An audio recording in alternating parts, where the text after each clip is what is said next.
Unang episode nag-It's Your Lucky Day, trending at tinutukan ng mga madlang people.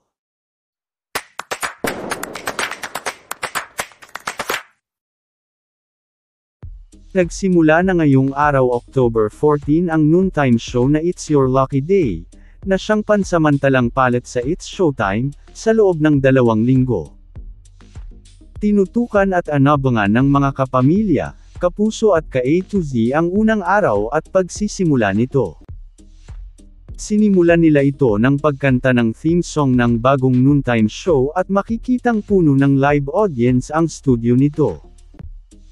Unang episode pa lang ay ipinakita na agad ng mga host nito ang kanilang pangmalakasang energy na siya namang nagustuhan ng mga viewers. Panalo din sa mga audience at netizens ang mga jokes at mga banat ng mga host nito.